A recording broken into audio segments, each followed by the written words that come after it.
बार एक मूर्तिकार मूर्ति बनाने के लिए पत्थर ढूंढते ढूंढते उसी जगह के पास आ गया और गुफा के दरवाजे पर लगा पत्थर देखकर खुश हो गया।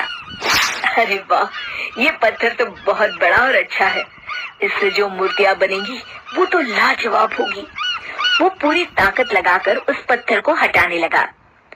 सालों से अंदर बंद चुड़ैल को उम्मीद की किरण दिखाई दी।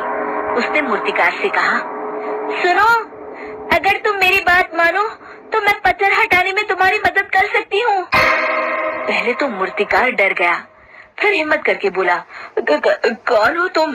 कहाँ हो? दिखाई क्यों नहीं देती? मैं एक राजकुमारी हूँ, पर इस गुफा के अंदर हूँ, कैसे दिखाई दूंगी?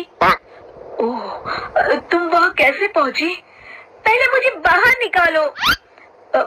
पर कैसे? ये पत्थर तो बहुत भारी है। सुनो, एक राक्षस ने मुझे यहाँ बंद करके रखा है। तुम उस भभूत की रेखा को मिटा दो तो मैं बाहर आकर तुम्हारी मदद कर सकती हूँ। ठीक है, ये कहकर मूर्तिकार ने भभूत की रेखा मिटा दी, पर रेखा मिटते ही चुड़ैल पत्थर तोड़कर बाहर आ जाती है। अरे ये तुमने क्या किया मूर्ख लड़की? अब मैं इसकी मूर्ति कैसे बनाऊंगा? चल भाग यहाँ से, नहीं तो मैं तुझे भी तोड़ दूंगी।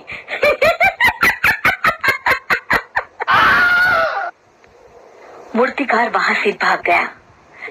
रात होने दो, फिर देखती हूँ इन गाँव वालों को। जैसे ही शाम हुई, चुड़ैल अपना शिकार ढूंढने के लिए निकल पड़ी और रामू के घर पहुंची। उसने देखा वो अपने बच्चे को चुड़ैल की कहानी सुना रहा था। फिर क्या हुआ पापा? और सुनाओ ना।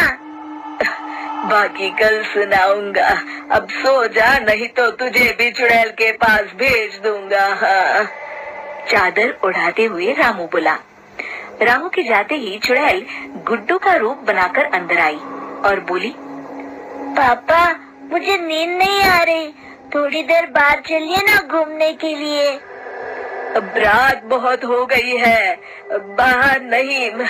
अच्छा चलो छत पर चलते हैं। ठीक है पापा। छत पर पहुंचते ही चुड़ैल अपने असली रूप में आ गई और रामू को लेकर उड़ गई।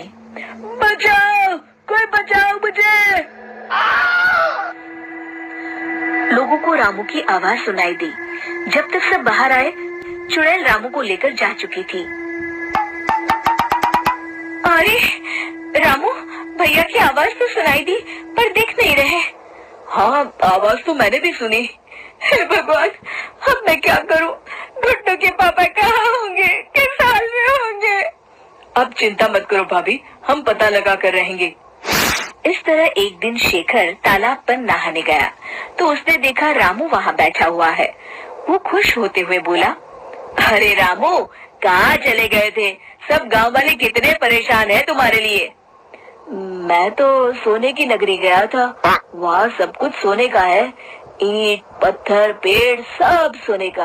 अच्छा, कहाँ है वो नगरी? बस यही एक कोस दूर है, तुम चलोगे? हाँ हाँ जरूर, घर पर बताकर आता हूँ। अरे चलो भी, शाम तक वापस घर में होंगे। और चुड़ैल उसका हाथ पकड़कर उड़ा ले जाती है। बचाओ, छुड़ाओ मुझे इस चुड़ैल से, बचाओ। तब तालाब के आसपास के लोगों ने उस चुड़ैल को देखा, फिर गांव जाकर सबको बताया। वो चुड़ैल वापस आ गई है और इस बार आदमियों को पकड़ रही है। अब हम सबको छुप कर रहना पड़ेगा। उस दिन के बाद गांव के सभी मर्द साड़ी पहनकर रहने लगे। सब सतर्क थे, इसलिए उसे कोई नहीं मिलता। एक दिन वो चुड़ैल खूबसूरत लड़की बनकर गांव में आई और दरवाजा खटखटा कर बोली, सुनिए, कोई है क्या? मुझे ये पता पूछना था। लाओ देखो तो सही। हरिया के बाहर निकलते ही चुड़ैल अपने असली रूप में आ जाती है और उसे लेकर हंसते हुए उड़ जाती है। अगले दिन रामू का बेटा अपनी माँ से कहता है, माँ, जब मैं बड़ा हो जाऊंगा तो वो चुड़ैल मुझे भी पकड़ कर ले जाएगी। नहीं मेरे लाल, मैं तुझे कुछ नहीं होने दूंगी। रात को सोते समय वो सोचती है, अगर काजू औरत बन सकता है तो मैं मर्द क्यों नहीं। वो उठी और अलमारी से अपने पति के कपड़े निकालकर पहन लिए। अब मैं काजल से मूछें भी बना लेती हूँ और इस चाकू को जूतों में छुपा लेती हूँ और अब बाहर चलती हूँ। थोड़ी देर चलने पर ही उसे चुड़ैल दिखाई दी। अरे वाह, आज तो शिकार खुद चलकर मेरे पास आया है। नहीं चुड़ैल जी, मैं इस गांव का नहीं हूँ, मुझे मत पकड़ो। तो क्या हुआ, मर तो है ना? वो रागिनी को पकड़कर उसी गुफा में बंद कर देती है जहाँ बाकी गांव वालों को छुपा कर रखा था। आज का काम खत्म, अब आराम फरमाया जाए। रात को रागिनी अपने पति से मिलती है। आप जिंदा हैं? तुम कौन हो भाई? मुझे नहीं पहचाना, मैं आपकी रागिनी। वो मूछें मिटा देती है। अरे तुमने अपनी जान खतरे में क्यों डाली? किसी न किसी को तो ये कदम उठाना ही था। ये देखिए, मैं चाकू भी साथ लाई हूँ। फिर उसने अपने पति की रस्सी काटी। अब जल्दी भागो, चुड़ैल किसी भी वक्त आती ही होगी। सब एक साथ गांव की तरफ भागे। जब चुड़ैल ने देखा कि रस्सियां कटी पड़ी हैं, तो वो गुस्से से चिल्लाती हुई गांव की तरफ पहुंची। किसी को नहीं छोड़ूंगी, सबको खा जाऊंगी।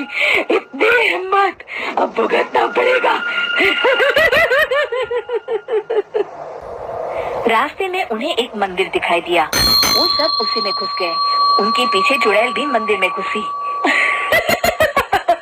तुमने क्या सोचा, इस मंदिर में घुसने पर मैं तुम्हें छोड़ दूंगी? गलत फहमी है। ये कहते हुए चुड़ैल ने मंदिर में घुसने की कोशिश की। मंदिर की तेज रोशनी उस चुड़ैल पर पड़ी और अरे ये क्या हो रहा है मेरे साथ? लगता है मैं जलकर मर जाऊंगी। बचाओ! ये कहते वो राख बन गई।